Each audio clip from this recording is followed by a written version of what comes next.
신앙 베이직 시리즈 설교 11번째 시간, 아름다운 덕을 선포하는 교회 두 번째 메시지, 대답을 준비하는 삶이라고 하는 제목의 말씀입니다.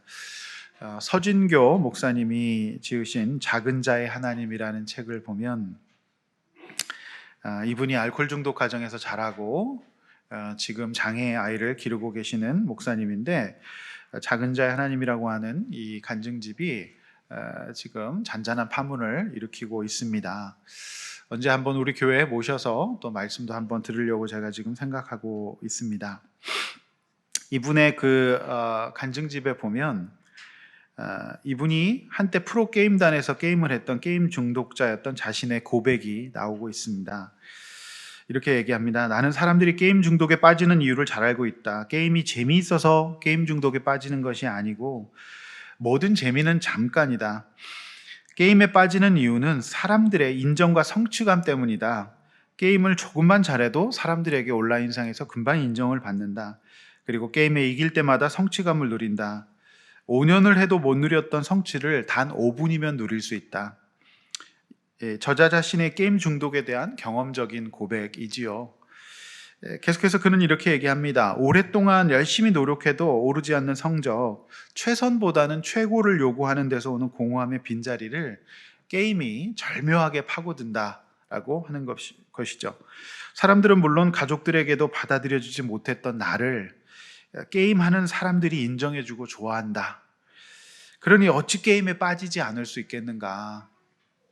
그러나 체험받는 기쁨을 누리며 게임에 몰두하지만 점점 더 마음이 공허해진다.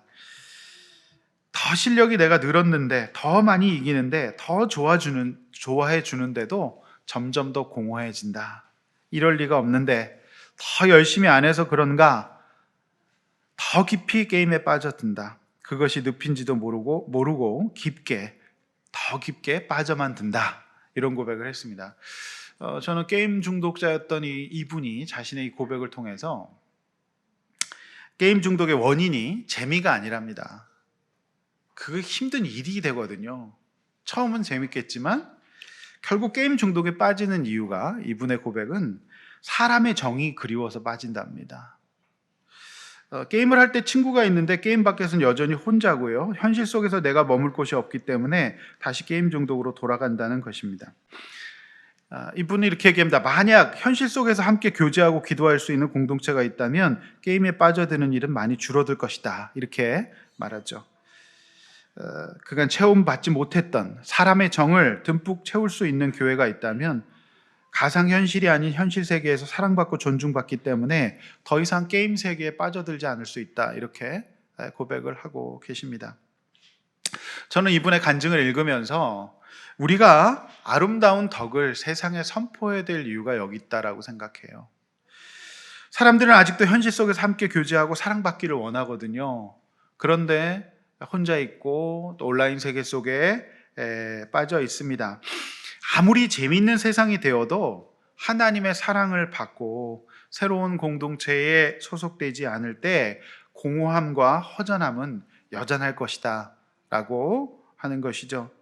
저는 오늘 아름다운 덕을 선포하는 교회의 두 번째 말씀으로 대답을 준비하는 삶이라고 하는 제목으로 말씀을 나누려고 합니다. 지난주에 전도는 어떻게 할 수 있는가, 전도의 원리는 무엇인가를 말씀드렸습니다. 전도는 방법이 아니라, 기술이 아니라 그리스도인의 성장이 가져오는 정상적인 증상이라고 말씀드렸고요. 이제 오늘 조금 실제적인 얘기를 하려고 하는 것이죠. 오늘도 두 가지 말씀입니다. 첫 번째는 평안을 누리며 알려야 한다 라고 하는 것이고요. 두 번째는 대답을 준비해야 된다라고 하는 내용입니다. 우리가 기도했듯이 우리 각자에게 주시는 하나님의 음성으로 듣기를 원하고요. 오늘 우리 어린이들은 성경을 또 크게 또 잘 읽어주시기를 부탁을 드립니다. 네, 우리 본론입니다. 우리 첫 번째, 평안을 누리며 알려야 한다. 이게 전도라고 하는 겁니다. 평안을 누리며 알려야 한다. 여러분, 오늘부터 전도서 말씀이 묵상이 시작됐습니다. 오늘 전도서 말씀, 전도서 1장이었죠. 그런데 이 매일 성경 해설에 굉장히 인상적인 멋진 이 문장이 나와요. 뭐라고 나오냐면 해 아래 새 것을 집중할 것이 아니라 해 위에 새 것을 집중해라. 이렇게 말하고 있고요. 또 이렇게 얘기합니다. 새 것을 가질 때가 아니라 우리가 새 것이 돼야 된다, 이렇게 말씀하고 있어요. 그래서 이 전도서 말씀은 인간의 유한함을 가리켜요. 근데 우리가 유한한 존재라는 것을 자꾸 잊어버리죠. 이 땅의 가치와 존재와 새로운 것을 끊임없이 몰입합니다. 마치 게임하듯이. 거기 평안함이 있을 수 없다라고 하는 겁니다. 인생은 금방 흘러가는 유한한 존재다. 그래서 이 땅의 것들만 새롭게 바라보고 집중하면 평안함이 없다라는 것이 전도서의 고백이에요. 그래서 제가 지난주에 하나님 나라 시민인 그리스도인이 이 세상 살아갈 때 반드시 갈등이 있다고 말씀드렸잖아요. 바로 이 갈등입니다. 해 위의 것을 볼 것인가, 가져도 새로운 것을 해도 거기서 거기인 이 땅의 아래의 가치에 집중할 것인가, 이 싸움이 있다. 그래서 우리가 결혼하는 문제, 또 성적인 문제, 돈을 벌고 쓰는 문제, 시간 사용의 문제, 자녀 교육의 문제, 사회생활의 모든 문제가 해 아래에 집중될 것인가, 해 위에 집중될 것인가가 중요한 그리스도인의 선택이라고 말씀을 드렸습니다. 근데 해 아래 것들을 집중할 때 거기에는 허무함과 헛됨이 존재할 수밖에 없다, 이렇게 말씀드렸어요. 근데 그렇다고 해서 이 갈등 속에서 그리스도인의 삶이 늘 이렇게 고되고 힘든 것인가? 아닙니다. 성경은 그리스도인이 하나님을 선택하며 그의 다스림을 받을 때 하나님 주신 축복이 있다고 말씀하고 있어요. 분명히. 그 축복이 뭘까요? 그 축복은 놀라운 평안, 하나님이 주시는 그 영혼의 안전함이 느껴지는 평안이 있다, 이렇게 말씀하고 있습니다. 성령께서 주시는, 보호해 주셔서 내 영혼이 안식을 누리는, 안전함을 누리는 그 믿음이 발생하는 곳에 거하는 놀라운 평안이 있다, 이렇게 말하고 있습니다.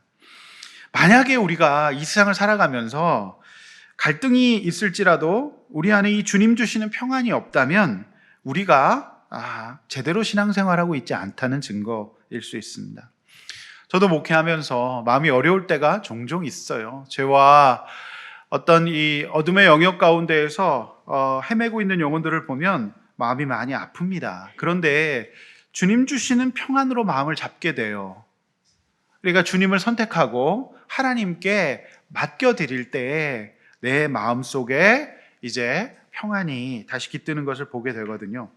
그리스도인이 만약에 이 땅을 살면서 저와 여러분들이 이 평안을 누리지 못한다면 참 불행한 일입니다. 만약에 우리가 이 평안이 없다면 세상의 유혹과 땅의 아래 것 가운데 완전히 빠져 있다, 이렇게 볼 수가 있는 것이죠. 제가 드리고 싶은 말씀은, 전도는 주님의 평안을 경험한 사람이 나누게 되는 것이죠. 그 주의 평안을 경험하지 못하고 예수 믿고 별로 좋은 것이 없는데 어떻게 전도가 발생할 수 있겠느냐라고 하는 겁니다. 여러분, 내려놓는 것과 내팽개치는 것은 달라요. 내팽개치는 건요, 하나님께 맡긴다는 명분 아래서 자신이 책임을 다하지 않는 거예요. 그런데 내려놓는 거는요, 이 갈등 속에서도 최선을 다하고 그 뜻과 그 결과를 주님께 맡기는 것을 내려놓는다, 이렇게 말하고 있습니다.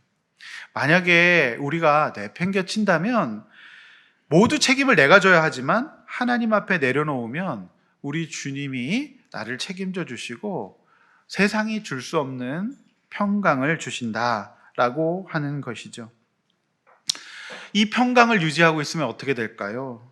제가 우리 목회하면서 보게 되는 우리 성도님들을 보면 이런 종류의 평안함을 유지하고 있는 성도들은 구하지 않았던 이 땅에서의 현실적인 축복도 받게 되는 것을 보게 돼요. 왜 그럴까요? 그 마음을 잡아주세요. 그러니까 판단과 선택에 실수가 줄어들어요. 그러니까 마음이 더 지혜로워지죠. 서두르지 않을 수 있고 똑똑해집니다. 이런 평안함을 누리게 되었다면 이 놀라운 축복, 이 하나님의 다스림 가운데 있는 평안의 축복을 이제 알리는 것, 다른 사람과 함께 나누는 것, 이것이 우리 그리스도인의 의무고 하나님의 명령이다라고 하는 거예요. 그게 전도입니다. 내가 평안함을 누리지 못하고 해 아래 새 것이 없다고 했는데 계속 새로운 아이템을 찾아서 사는 거, 여기에 평안함이 없어요. 여러분, 베드로전서 3장 15, 16절 우리 어린이들 앞에 보고 크게 읽어주세요. 베드로전서 3장 15, 16절 시작. 너희 마음에 그리스도를 주로 삼아 거룩하게 하고 너희 속에 있는 소망에 관한 이유를 묻는 자에게는 대답할 것을 항상 준비하되 온유와 두려움으로 하고 선한 양심을 가지라. 이는 그리스도 안에 있는 너희의 선행을 욕하는 자들로 그 비방하는 일에 부끄러움을 당하게 하려 함이라. 네, 이 말씀 귀한 말씀입니다. 우리가 제일 먼저 해야 될 일은 뭘까요? 평안을 유지하는 거룩, 이 거룩을 쫓아야 합니다. 이것이 없으면 하나님과의 관계, 자신과의 관계, 공동체와의 관계에서 성장이 일어날 수가 당연히 없죠.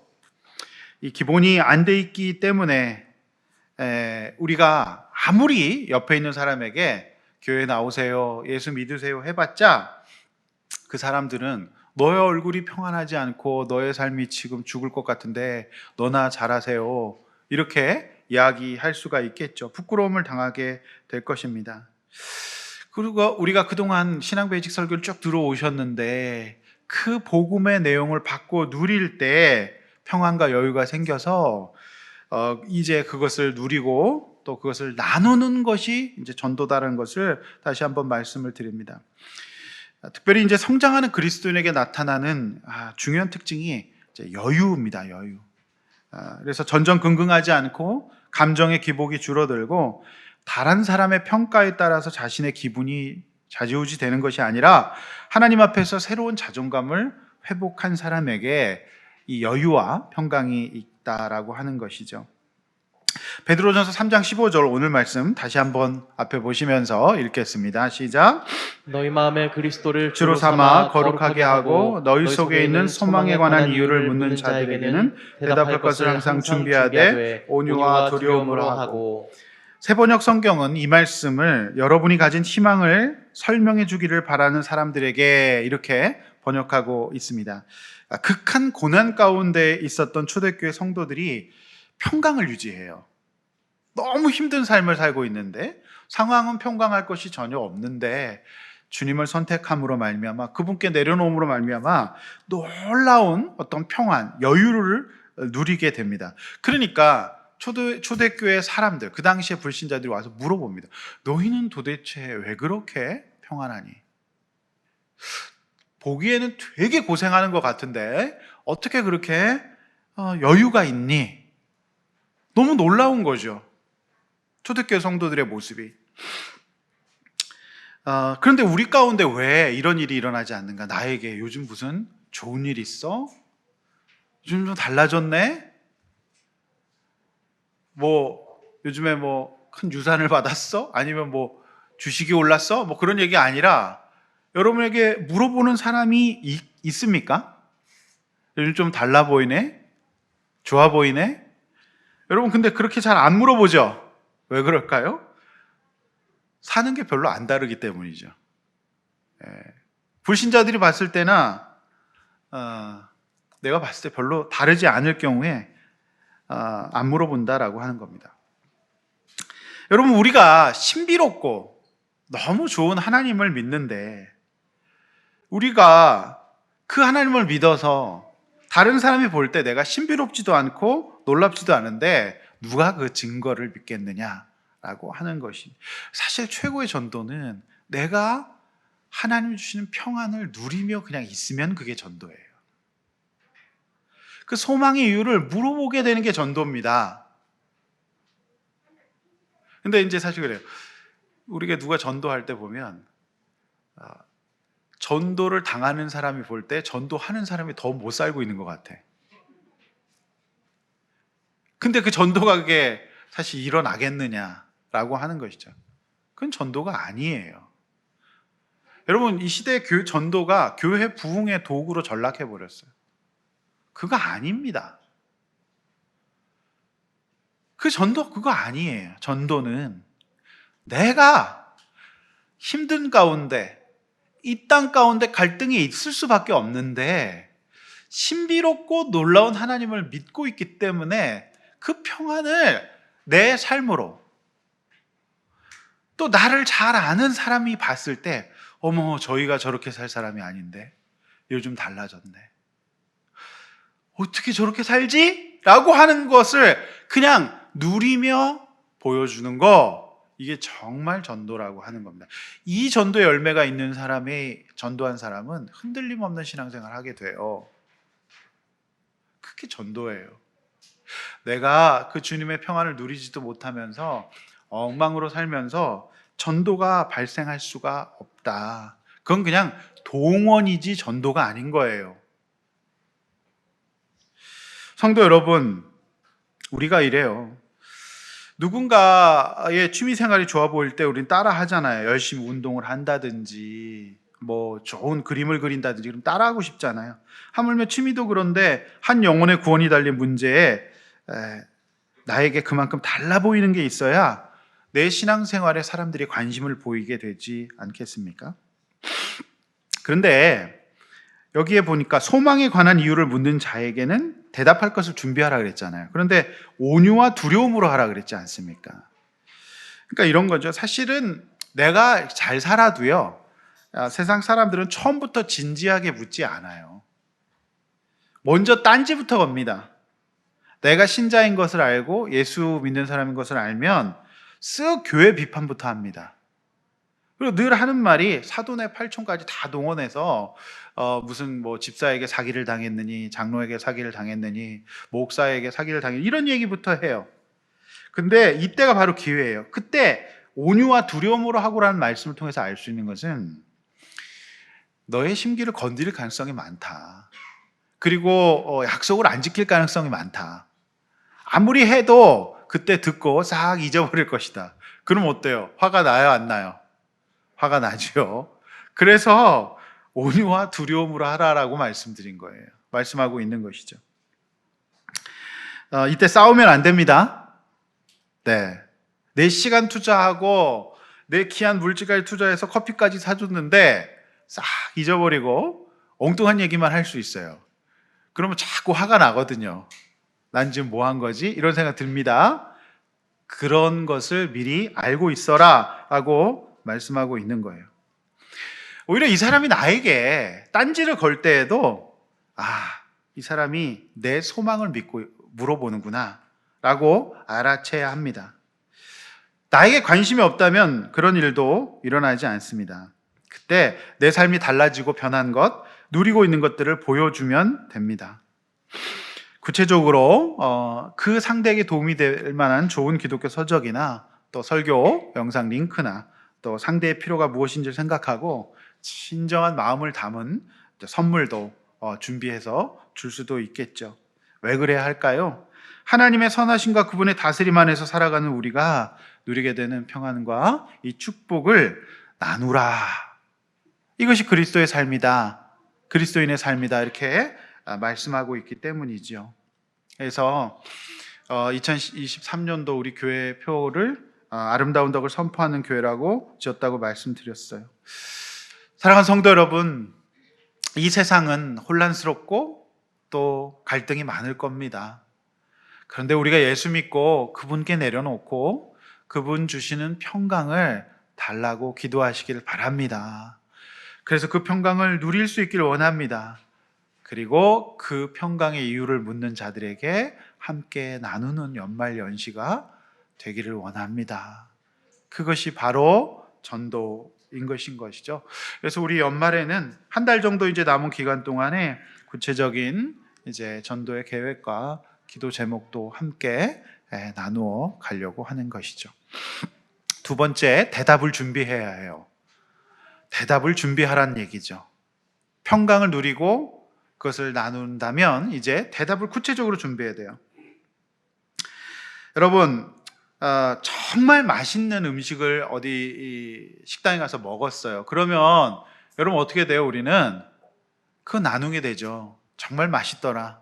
거기 한번 꼭 가보세요. 이렇게 얘기하죠. 또 환자 진료에 굉장히 최선을 다하고 능력 있는 의사 선생님을 만나면 우리는 그 병원을 소개하지 않습니까? 누려봐야 하는 것이죠. 성도들도 마찬가지죠. 우리가 무조건 교회 나오고 예수 믿어라, 이것이 최선은 아닐 겁니다. 내가 예수 믿고 어떻게 내 삶이 달라졌는지 설명할 수 있어야 한다라고 하는 거죠. 이것이 대답을 준비하는 삶이에요. 이제 베드로전서 3장 16절 말씀 한번 같이 읽습니다. 시작. 선한 양심을 가지라. 이는 그리스도 안에 있는 너희의 선행을 욕하는 자들로 그 비방하는 일에 부끄러움을 당하게 하려 함이라. 네, 선한 양심을 가져라. 여기서 선한 양심이라는 것은 온유함을 뜻해요. 온유함. 그러니까 온유함은 다른 사람을 향한 마음이고요. 상대방의 관점으로 상대방의 처지가 되어주는 마음 자세고요. 그런가 하면 선한 양심은 내 자신을 향한 자세입니다. 그러니까 우리가 전도할 때, 복음을 전할 때 나도 잘 모르는 것을 아는 척하면 안 됩니다. 솔직하고 진실하게 나눠야 하는 것이죠. 근데 이제 그 나눔이, 그 전도가 신학적이고 뭐 성경적이고 체계적이지 못해도 괜찮아요. 그러니까 진실성이 있으면 돼요. 진실성. 진정성이 느껴지면 이 사람이 뭔가 그 내면에서 어떤 영적인 변화가 있구나, 이것이 느껴지는 진실성만 느껴지면 됩니다. 믿음이 없는 사람들과 대화할 때 온유한 마음으로 또 선한 양심을 가지고 대화할 수 있어야 합니다. 내가 지금 위대하신 하나님을 설명하고 가르치고 있다는 거, 이거를 잊지 말고 하나님을 두려워하는 마음으로 사람들을 만나야 하는 것이죠. 특히 상대를 가르치려 하지 말고 겸손히 나누는 것이 성경이 말하는 선한 양심을 가지는 것이다 라고 하는 겁니다. 그런 의미에서 과거에 무슨 전도를 하면 막 자전거를 주고, 막 전도를 하면 막 어떤 교회는 심지어 현금을 주기도 했어요. 그거는 처음부터 선한 양심이 작동할 수 없는 거예요. 말이 됩니까, 그게? 네. 그건 성경적이지 않아요. 내가 나만 누린 그 은혜를, 여러분 저도 교회를 오랫동안 다니면서 내 신앙생활에 유익이 없는 게 말이 됩니까? 너무 좋으니까. 그래서 제가 청소년 시절에 고1 때 예수 믿고요, 특별히 저 역시 그 작은 자의 하나님, 그 서진교 목사님 책에 나와 있는 것처럼 사랑이 많이 고픈 사람이었고 그렇잖아요. 근데 이 복음을 알고 나니까 너무 좋은 거죠. 너무 감사했어요. 그래서 교회 공동체에서 사랑받고 주님의 은혜 받고, 제가 자연스럽게 나온 증상이 뭐냐면, 이거 나만 알면 안 되겠구나, 이거 나눠야 되겠구나, 이런 생각이 들지 않았겠습니까? 여러분, 고등학교 학생이 뭘 알겠습니까? 근데 제가 전도를 하기 시작하는데요, 저보다 훨씬 많았던 40, 50대 아저씨를 전도하는데 제가 삶의 경험도 없고 뭘 알겠습니까? 그런데 친정성 있게 제가 나누니까 그분도 그 얘기를 듣고 교회를 나가기로 결정하시더라는 것이죠. 정말 제가 그때 너무 충만했었는지 티셔츠에 예수라고 쓰고, 사형리 350권을 사가지고 내가 이거 다 쓰고 간다. 그해 여름 거의 2주간에 걸쳐서 거지전도 여행을 떠나면서 그거 다 쓰고 돌아왔어요. 근데 그 가운데 만났던 수많은 사람에게 제가 무슨 신학적인 설명을 했겠습니까? 아저씨 예수 믿으니까 좋아요. 또 군인 아저씨들에게도 복음 전하고 이러면서 많은 전도 열매를 맺었고, 그때 성령께서 역사하시고, 그때 진짜 딱 돈 그때 5만 원인가 갖고 왔는데 좀 있으니까 금방 떨어지잖아요. 지방 도시마다 가서 교회에서 머물면서, 거기서 제가 그 교회만 가면 꼭 밥을 먹고 있어요. 그래서 밥 얻어 먹고, 뭐 하는 사람이냐, 그러니까 저 복음 전하는 고등학생이라고. 심지어 영어로 된 사형리까지 가지고 가서 일본 사람 부여해서, 잊혀지지도 않아요. 그 사람 일본 사람인데 되지도 않는 영어로 막 거의 방언 수준이었죠. 근데 그 아저씨가 예수님 믿는 거예요. 나누고 싶었어요. 그전에 평강이 없었거든요. 평강이 생겨서 나누고, 제가 그 전도여행 마치고 확신했습니다. 복음은 능력이 있고 충분히 가치가 있는 삶이다. 제가 어떤 목사님 책을 읽으니까 이 목사님은 건축가가 되는 게 꿈이었대요. 가업이 건축업이었기 때문에. 근데 이분이 예수님을 믿고 나니까요, 건축가, 집을 짓는 것보다 그 안에 들어가서 사는 사람을 짓는 게 더 소중하겠다 싶은 생각이 들어서 목회자가 됐다는 얘기를 들었습니다. 진짜 그래요. 여러분, 뭐 멋지게 설명 안 해도 됩니다. 자기야, 내가 이전에 어떻게 살았는지 알잖아. 근데 내가 자꾸 마음이 편해지고 평강이 온다? 그리고 내 마음속에 든든함이 생겼거든. 그런데 자기 보니까 너무 요즘에 평강이 없어 보이던 것 같아. 내가 이것을 함께 나누고 싶어. 이렇게 얘기하면 되는 거예요. 그게 전도죠. 네. 여러분, 제가 볼 때는 적어도 우리 아들람 교회에 이런 분들이 몇 분 계세요. 자, 이때 그냥 담아두시면 안 됩니다. 그것을 영혼구원으로 연결시켜서 누군가 한 영을 주님께 돌아올 때 그 기쁨은 이루 말할 수 없는 거예요. 굉장히 기쁜 겁니다. 그리고 그것 때문에 사람이 사는 거예요. 성도 여러분, 구체적으로 전도는 4가지 과정으로 이루어져 있어요. 간증, 전도, 공동체, 기도예요. 그죠? 간증, 전도, 공동체, 기도. 여러분, 첫 번째 이 간증이 있어요. 우선 간증은 크게 3부분이에요. 예수 믿기 전에 내가 어떻게 살았나? 교회 나오기 전에 우리 집이 어땠나? 목장 가서 사랑받고 은혜 나누기 전에 내가 어땠는가? 예수님 없을 때 내가 어땠는가? 그러니까 사실상 전도는요, 많은 목사님들 그렇게 얘기해요. 요즘 전도지 뿌리는 전도로는 한 명도 안 온다. 거의 무의미하다. 불특정 다수를 향하여 이렇게 하는 거. 그 시대는 지났다. 지금은 내 주변에 나를 아는, 사실 관계전도라고 하죠. 내가 어떻게 살았는지 알고 내 삶을 아는 사람이 에게 내가 내 삶을 나눌 때 전도가 일어난다고 보는 거죠. 따라서 여러분, 정말 내 주변에 또 내가 하나님 앞에 신앙생활 하기 전에 어떻게 살았는지를 아는 사람들이 전도의 대상이 될 거예요.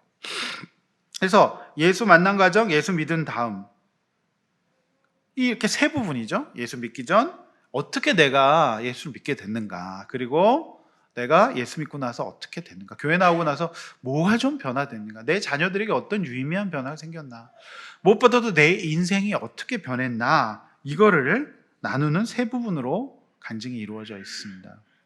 함께 신앙생활 하다가 요즘 예배 공동체를 떠나고 홀로 신앙생활하고 있는 사람들, 근데 나도 그랬다고 한다면, 나도 그랬다, 그랬더니 이제 예배를 드리고 공동체 가운데 소속돼서 양육받고 말씀 들으니까 이러한 유익이 있고 내가 이러한 평강이 있다, 이렇게 이제 나누는 거죠. 자신의 삶을 전체적으로 나눌 수도 있고요, 어떤 결정적인 부분을 이야기할 수도 있습니다. 그러니까 그냥 예수 믿으면 좋아, 크리스마스야, 선물 준대, 와. 뭐를, 대단한 선물을 뭘 주실 겁니까? 우리가 한 2만 원짜리 선물하는데 2만 원으로 영혼 구원할 수 있습니까? 그거 불가능하잖아요. 그냥 우리 교회 좋아, 목사님 설교 좋아, 이거 아닙니다. 내가 어떻게 예수 믿기 전에 어땠고 예수를 어떻게 믿게 됐고 믿고 나니까 이런 유익이 있다더라는 것을 친솔하게 나누는 거예요. 근데 그때 나누면서 눈물 찔끔 흘리면 더 감동이 있습니다. 사실 그 시간을 위해서 기도로 준비하면 더 좋아요. 그 시간을 위해서 진짜 준비하시면 더 좋아요. 미리 식당을 예약한다든지, 아니면 진짜 마음에 어떤 담은 손편지를 쓴다든지, 또 주변 사람들에게 기도를 부탁하고 이러는 거죠. 여러분, 이러면 거기에 나의 진정성에 성령께서 역사하시는 거예요. 그렇게 돼야 돼요. 매우 중요한 건데. 그러니까 왜 우리가 이렇게 부담스럽고 거추장스럽게 작정도 하느냐? 미리 준비하자는 거예요. 툭 던지는 거 아닙니다. 여러분, 심지어 그래요. 그 백종원 씨는 먹으러 맨날 다니시잖아요. 그런데 이분은 이 식당은 알려주지 않았으면 좋겠대. 변할까봐. 그러니까 심지어 맛집도 아끼는데 우리가 복음을 툭툭 아무렇게나 막 이렇게 하면 안 되겠죠? 진짜 소중한 영혼을 미리 기도하고 계획을 짜고 진정성 있는 마음으로 대할 때 되는 거예요. 상대는 느껴요. 이 사람이 나한테 진짜 관심이 있는가? 나한테 진정성이 있는가? 이거를 본다는 얘기죠. 그래서 내 삶을 진솔하게 나누는 것이 전도입니다. 이걸로 먼저 시작하셔야 돼요. 자, 여기다 성경 펴놓고 뭐 이렇게 자 창세기 펴놓고 의미 없어요. 진솔하게 내 삶을 내가 온전한 공동체에서 신앙생활 제대로 해서 어떤 유익이 있는가를 나누고, 두 번째는 이제 거기에 관심을 보이잖아요. 혹시 그래? 무슨 내용을 믿냐? 거기 교회가 뭐가 있냐? 뭐 이런 얘기를 할 때 이제 전도가 되는 겁니다. 무작정 뭐 하나님, 예수님 의미 없어요. 전도라고 하는 거는 간증을 먼저 하는 게 좋고요. 그 다음에 전도인데, 전도는 이제 네 가지잖아요. 그동안 우리 신앙 베이직에서 들었던 첫 번째, 하나님이 세상과 우리를 만드셨다는 거예요. 창조주 하나님. 그리고 그분이 우리 인생의 주인이라는 거잖아요. 여기도 간증을 섞을 수 있어요. 내가 이 땅에 그전엔 내 감정과 내 부정정서가 주인이었다고. 막 그렇게 사니까 더 힘들더라. 이런 간증을 섞을 수도 있습니다. 그러니까 하나님이 세상과 온 땅을 만드시고 다스리시는 주인이라는 거. 이 다스림을 받지 않고 스스로 살 때 인간은 공허함을 느낄 수밖에 없다는 거. 내 간증을 섞어서 얘기할 수 있죠. 내 마음대로 살 때는 점점 더 공허하고 어떤 부정정서가 나를 지배했다면 그렇지 않다는 거 얘기할 수 있고요. 두 번째는 인간은 자기가 주인이 되어 살아가는데 이것을 바로 성경은 죄라고 얘기한다. 그럼 어떤 사람이 이래요. 뭐 교회 나가면 술, 담배 다 끊고 막 개가천선해야 되는 거야. 괜찮다. 교회는 죄인이 오는 것이다. 그리고 그거 다 끊고 올다가는 죽어서도 못 나올 거다. 괜찮다. 예수님이 그 죄와 연약함을 용서해 주시는 분이니까 사실 뭐 이렇게 여러 가지 죄의 문제는 죄의 열매일 뿐, 근원적인 거는 하나님으로부터 분리된 인간이 죄의 인도, 사단의 인도, 마귀의 인도를 받고 사는 것이다. 이제 그렇게 나눌 수 있어요. 그러면서 슬쩍 내가 예수 믿기 전에 나의 죄도 고백하면 더 좋겠죠. 내가 얼마큼 이상한 사람인지 너도 알고 있지 않냐, 막 이러면서 자기의 연약함도 얘기할 수 있겠어요. 세 번째는 죄의 대가로 죽어가는 인간을 위해서 예수님이 대신 돌아가셔서 우리가 하나님 앞에 설 수 있다는 길을 여셨다는 거. 이게 복음이잖아요. 나도 교회 나가서 집사가 됐어. 나도 양육이라는 걸 받고 목장이라는 걸 해봤어. 이게 어떻게 가능하겠니?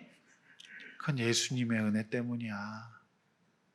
이렇게 간증할 수 있겠습니다. 그리고 네 번째, 예수님이 우리 인생의 주인이심을 받아들이면 우리가 구원받게 된다. 그죠? 네, 우리 정구원 집사님이 이거 딱 좋은 거죠. 구원 선물로 받는다니까. 이름이 너무 거룩해요. 네. 그래서 내가 구원받게 된다. 이렇게 이제 말할 수 있습니다. 자, 크게 세 번째에서 이제 전도의 내용이 이제 간증했고 복음 내용 설명했잖아요. 간증을 섞어서. 이 네 가지잖아요. 그래서 네 가지 원리라고 얘기하지 않습니까? 자, 세 번째는 뭘까요? 공동체예요. 공동체. 그러니까 이렇게 간증과 전도를 통해서 관심을 보이는 영혼이 있다면 이제 그 개인의 증거를 더 강력하게 만드는 공동체를 소개할 수 있습니다. 그것이 바로 우리 아들로 함께 공동체라고 믿습니다. 이제 요한복음 17장 21절 앞에 보면서 크게 읽습니다. 시작. 아버지여, 아버지께서 내 안에 내가 아버지 안에 있는 것 같이 그들도 다 하나가 되어 우리 안에 있게 하사 세상으로 아버지께서 나를 보내신 것을 믿게 하옵소서.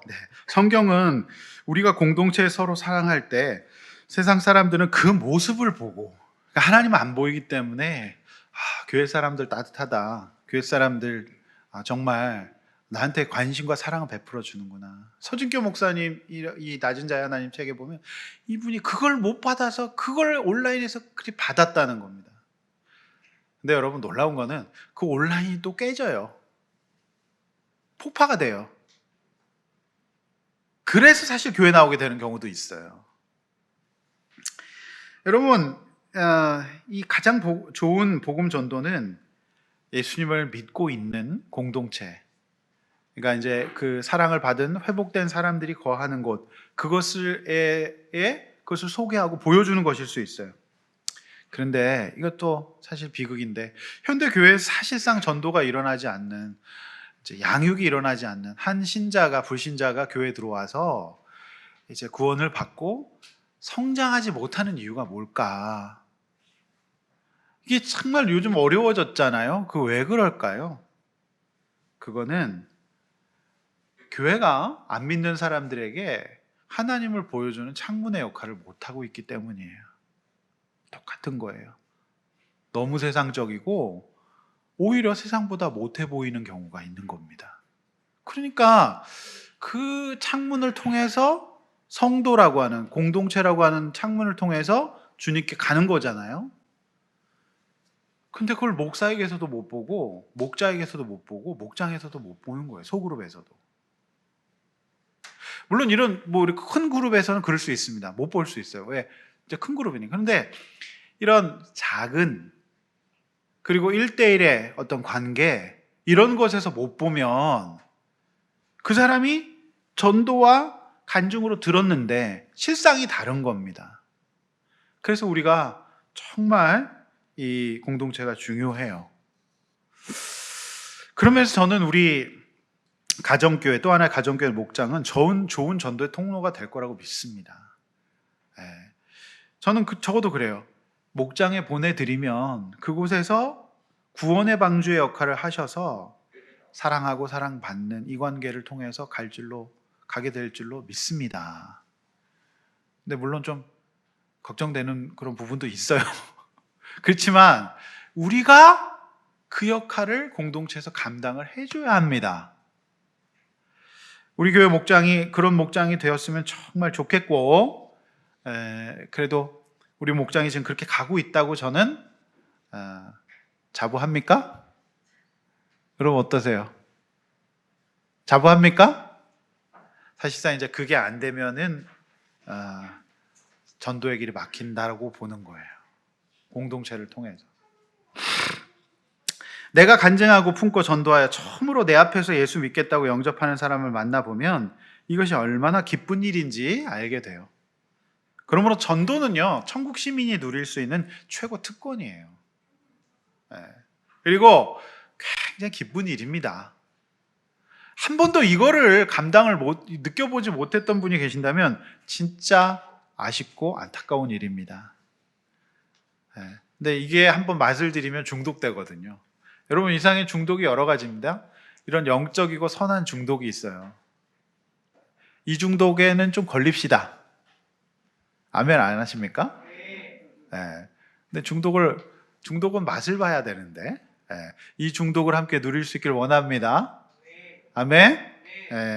그리고 이제 마지막 네 번째는 기도죠. 에베소 6장 19절 읽습니다. 시작. 또 나를 위하여 구할 것은 내게 말씀을 주사 나로 입을 열어 복음의 비밀을 담대히 알리게 하옵소서 할 것이니. 네, 바울은 에베소 교회 성도들에게 전도하는 과정에서 기도를 부탁하잖아요. 성경에 다 나와 있어요. 여러분, 제가 전도합니다. 전도하는데 저를 왜 기도해 달라고 부탁하잖아요. 그래서 우선 기도해야 되는데, 전도할 귀한 영혼의 목록을 놔두고 우리가 기도해야 됩니다.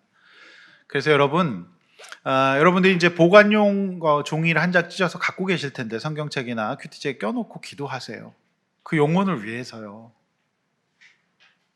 그래야만 됩니다. 자, 이제 전도하라 그랬으니까 요이 땅 하지 마시고 기도로 준비하셔야 됩니다. 진지하게 기도로 준비하셔야 돼요. 그래서 사도 바울이 입을 열어 복음의 비밀을 담대히, 사도 바울도 위축되잖아요. 자신 없잖아요. 머뭇거리게 되죠. 쭈뼛거리게 될 수 있기 때문에 사도 바울이 기도해달라 이렇게 부탁을 늘 하고 있는 거죠.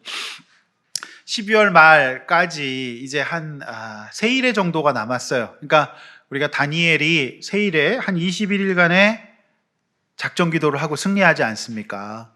그래서 우리도 각자 우리 한 세일회 정도 남은 이 기간 동안에 좀 매일 시간을 정해서 기도하시고요. 또 가능하신 분들은 뭐 아침 금식이나 점심 금식이나 저녁 금식 정도 이렇게 하시면서 하나님 앞에 그 영혼을 위해서 품고 기도했으면 좋겠어요. 그게 하나님이 우리가 전도 가운데 포함되는 굉장히 소중한 일입니다. 제가 이제 저를 담당해주고 양육해준 선생님이 CCC 출신이셨어요. 그래서 이 선생님이 항상 저를 위해서 기도해 주셨고요. 그 다음에 이제 저에게 전도 실습을 시키거든요. 제가 전도할 때는 선생님이 제 뒤에서 숨어서 기도하고 계세요. 그러면 제가 이제 가서 전도하지 않습니까? 기도하고 계시는 거죠. 근데 이 동역이 굉장히 소중한 것 같아요. 그래서 여러분 우리가 함께 이제 중보기도 시간에 그 명단을 놓고 이제 기도할 것입니다. 이 숫자가 뭐 많을 필요 없습니다. 그게 무슨 의미가 있어요? 하나님 숫자를 보는 것이 아니라 한 영혼을 천하보다 귀하게 보시거든요. 그래서 여러분 저는 진짜 우리가 한 영혼을 품고 기도하는 숫자가 중요한 게 아니라 한 영혼을 품고 내가 거룩한 부담감을 가지고 기도하는 그런 시간으로 우리 연말연시를 보냈으면 좋겠습니다. 여러분 어렵게 초대한 주일 예배 때 예수님을 영접한 사람이 있을 수도 있고요. 내가 전한 책 한 권, 또 설교 동영상을 통해서 하나님이 일하실 수도 있겠습니다. 그리스도인 모두가 정상적인 성장의 과정이에요. 그런데 어떻게 보면 교회에서 또 자기 열심으로 자기가 평강을 누리고 있지 못하는데 그냥 목사님에게 인정받으려고 또는 무슨 상 받으려고 죽어라고 무슨 상품을 팔듯이 하시는 분들도 계세요. 제가 볼 때는 그런 분들이 보험 영업하시는 분보다 능력이 더 좋아. 예. 그거 아닙니다. 내가 하나님 앞에서 받은 은혜를 가지고 본질을 생각하면서 이 땅에 살아가는 이유가 덕을 선전하는 사람이에요. 근데 현대교회 가운데 이 부분이 거의 생략이 되어 있거든요. 그리고 목사님들이 많이 오용하셨어요, 이 부분을. 교회 성장의 도구로. 저는 그렇게 되고 싶지 않아요. 그렇게 한다고 해서 데리고 오실 분도 아니라는 것을 제가 알고 있습니다. 그렇게 하는 거 아니에요. 한 영혼을 품고 기도하고 그때가 언제든지 간에 진정성 있게 내가 복음을 전하는 이 삶이 그리스도인의 성장 과정이라고 하는 거예요. 그래서 신앙 베이직에 들어가 있는 거고 이제 남은 베이직에서는 세상 속에서의 삶과 여러분이 왜 직장 생활을 하셔야 되는지 요런 이제 그다음에 오실 그리스도까지 해서 이제 베이직이 완성이 되는 겁니다. 그래서 이 교재를 가지고 이제 우리가 이제 내년에 우리 야용 체계를 좀 개편해 볼까 합니다. 우리 1대1이 너무 빡세시죠? 네, 사실 그거는 거의 상당 고급반이에요. 그래서 요걸 하나 넣어서 넘어가는 과정. 이렇게 이제 제가 준비를 하려고 합니다. 교재로 만들어서. 자, 이제 결론입니다. C.S. 루이스의 스크루테이프의 편지라는 책이 있어요. 스크루테이프는 워무드 조카에게 이런 편지를 보내요. 사람을 속이는 11가지 중 가장 효과적인 방법이 뭔지 아니? 이렇게 물어봐요. 사람을 가장 완벽하게 속이는 사단의 가장 확실한 언제든지 통하는 계략이 있어요. 그게 뭔지 아십니까? 모든 계획을 하게 하고 내일 하게 하는 거예요. 미루게 하는 겁니다. 사랑하는 성도 여러분, 내일 하면 못하는 것이 우리 영혼 구원의 이 전도일 수도 있어요. 여러분 이제 말씀 맺어요. 전도는 내가 하나님 앞에서 평안을 누려야 해요. 성장하는 그리스도인, 갈등 가운데서도 평안을 경험하는 그리스도인들의 정상적인 열매예요. 경험한 맛집, 경험한 좋은 병원도 소개하는데 내가 예수를 나만 품고 있다는 것은 비성경적입니다. 동의하십니까? 네. 그래서 우리가 온유함과 진실함으로 해야 되고, 진실한 간증, 명확한 정도, 무엇보다 한 영혼을 위해 품고 기도로 준비하는 저와 여러분의 연말이 되었으면 좋겠습니다. 이렇게 한번 나눠봅시다. 예수 믿고 난 뒤에 나에게 주님 주신 평강과 여유가 있습니까? 주변에서 그 이유를 묻는 사람이 있습니까? 온유함과 진실한 마음을 가지고 간증, 전도, 공동체 기도를 시작해야 될 그 영혼은 누구입니까? 이렇게 한번 나눠보시기를 바랍니다.